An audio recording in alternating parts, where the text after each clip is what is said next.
देख रहे हैं झारखंड अब तक। अभी मैं जनजातीय सुरक्षा मंच प्रेस वार्ता में उपस्थित हूँ। आइए जुड़ते हैं यहाँ पर डॉक्टर हांसदा जी से। ये आखिर जनजातीय सुरक्षा मंच जो नाम दिए हैं, आखिर जनजातीय को कहाँ पर ऐसा कुछ महसूस हुआ कि इनको जनजातीय सुरक्षा मंच शब्द दे करके ये एक बीड़ा उठाए हैं? आखिर क्या कहना चाहेंगे इस विषय पर, बताएंगे सर? जी, अपना जनजातीय सुरक्षा मंच का गठन 2006 में हुआ है छत्तीसगढ़ का राजधानी रायपुर में। और जनजातीय सुरक्षा मंच का मुख्य जो हमारा जो मांग है ना, डॉक्टर कार्तिक उरांव ने 1970 दशक में और लोकसभा में 348 एमपी का, राज्यसभा लोकसभा दोनों का हस्ताक्षर लेकर के और श्रीमती इंदिरा गांधी जी को, जो तत्कालीन प्रधानमंत्री को दिया था। और उनका ये सपना था कि जनजाति के साथ जो भेदभाव या उनका जो अधिकतर जो लाभ है जो धर्मांतरित लोग ले जा रहे हैं, तो लगभग वो उस समय भी 80% लाभ वो लोग को मिल रहा था। आज भी उसमें कुछ बदलाव नहीं हुआ है, लगभग 80% वो लोग लाभ ले रहे हैं। तो उसी को हम ये बड़ा अन्याय हो रहा है, क्योंकि वो परसेंटेज में बहुत कम है और लाभ आरक्षण का बहुत ज़्यादा ले रहे हैं। तो उस हिसाब से हम उसी जनजाति के न्याय के लिए और ये जनजाति सुरक्षा मंच के नाम से हम आंदोलन करें। क्योंकि जनजाति जो शब्द है ना, यह संवैधानिक शब्द है। संविधान में जो है अनुसूचित जनजाति है। हम जो लड़ाई लड़ रहे हैं ये संवैधानिक लड़ाई लड़ रहे हैं। जी, आप जो संवैधानिक लड़ाई लड़ रहे हैं और आपने जनजातीय सुरक्षा मंच की बात आपने बहुत अच्छी ढंग से बताया। तो आज के डेट में जनजातीय का स्थिति है जो बद से बदतर होता हुआ दिख रहा है, जबकि आप लोग 2006 से ये जनजातीय सुरक्षा मंच को आगे बढ़ाते जा रहे हैं। फिर भी इस तरह की स्थिति देखने का कारण क्या है? इस पर असल में हम लोग तो लगातार कर ही रहे हैं, जगाने का प्रयास कर रहे हैं, लेकिन जिस प्रकार से ये जो समाज को हम जगाने का जो साथ देने का है वो अभी तक जितना प्रमाण में हम नहीं जगा पा रहे हैं, लेकिन हम तो लगे हुए हैं। लेकिन इसमें कुछ विरोधी जो इसको नहीं चाहते, इसका खिलाफ करते हैं, वो भी उल्टा सीधा समझा करके हमारा आंदोलन को डैमेज करने का भी काम वो लोग करते हैं। तो स्वाभाविक है, इतने लंबे समय से जो मुफ्त में खा रहे हैं और हम उनको वंचित करने का बात बोल रहे हैं, तो निश्चित रूप से वो तो विरोध करेंगे ही। ये बात यहाँ के मूल बीज हैं, उसके बावजूद इतनी कड़ी समस्याओं को झेलना पड़ रहा है, तो इस पर क्या कहेंगे? आखिर ऐसा क्या?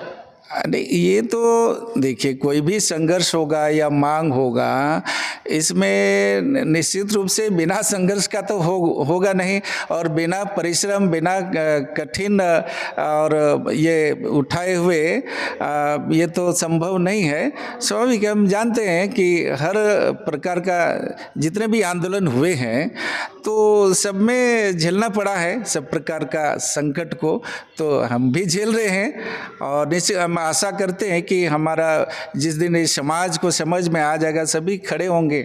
हम जो आंदोलन है ना, जितना हम पहुंचाने का जहां तक है वहां तक हम नहीं पहुंच पा रहे हैं अभी।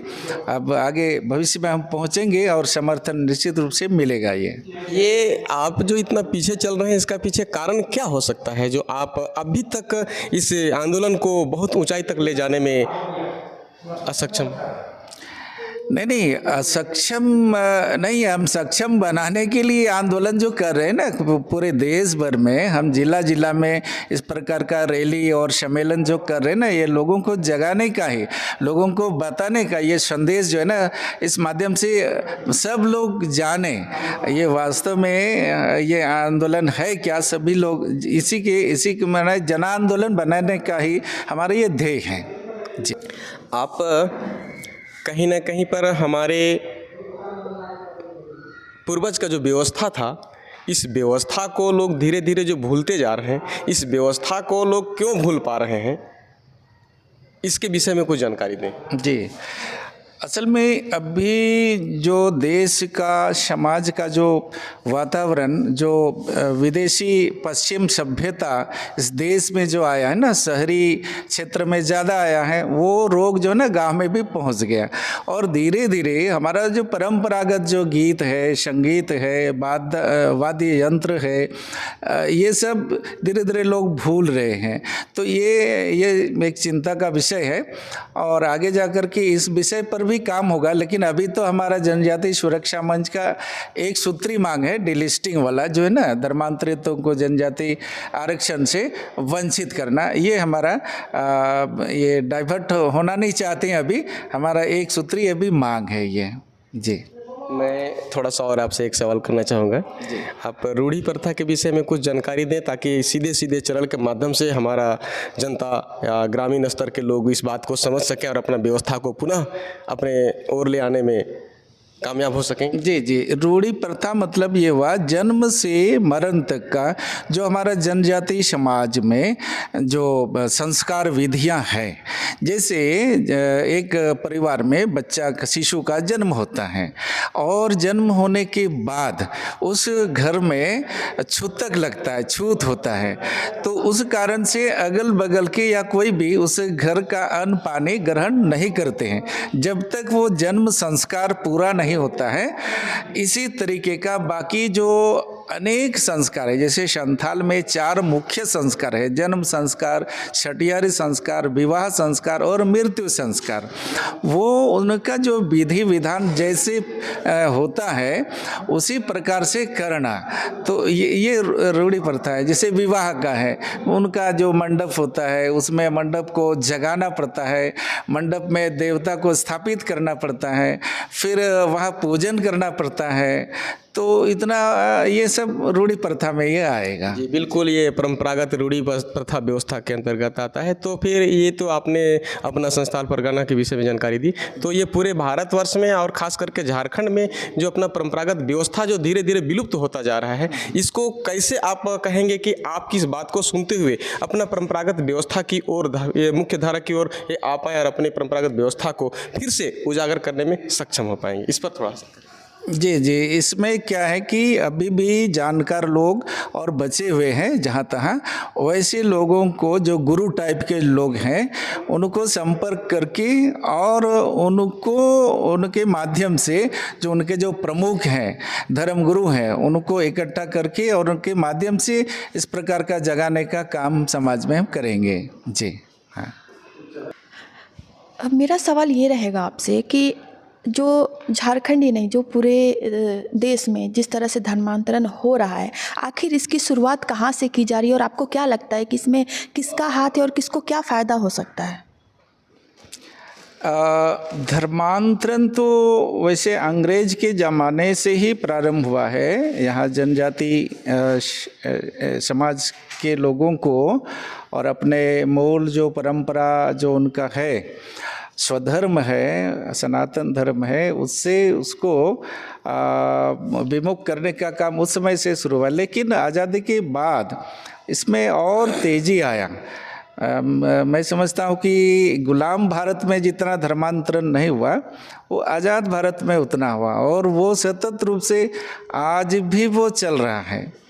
तो इसमें विदेशी लोगों का जो अंतर्राष्ट्रीय षड्यंत्र तो है ही, और इस भारत को और यहाँ का जो सनातन जो समाज है उसको डैमेज करने का, कमज़ोर करने का ये बहुत बड़ा षड्यंत्र हो रहा है। और जनजाति समाज जो है ना, ये परंपरागत रूप से ये सनातन समाज ही है और उनका जो प्रकृति पूजन वगैरह जो है, जिस सनातन का आधार है प्रकृति, ये जो तुलसी का पूजन करते हैं, पेड़ का पूजन करते हैं, करम उत्सव मनाते हैं, नदी का और पहाड़ का ये पूजा करते हैं, जनजाति समाज भी वही सब कर रहे हैं। तो उस हिसाब से मैं तो इनको असली सनातनी मानता हूँ और वो इस प्रकार से उसका संरक्षक भी हैं और पूजक भी हैं।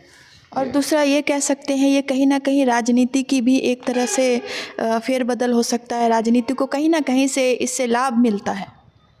राजनीति तो ऐसा है ना कि राजनीति को तो स्वार्थ नीति है, उसको वोट बैंक से मतलब रहता है। जो लोग वोट थोक भाव से देते हैं वैसे लोगों का तुष्टीकरण करते हैं, और उसके तहत हम जानते हैं कि देश में इस प्रकार का तुष्टीकरण का राजनीति लंबे समय से होते चला आ रहा है। तो मैं उसका विरोधी हूँ, जो तुष्टीकरण करते हैं उसका मैं विरोध करता हूँ।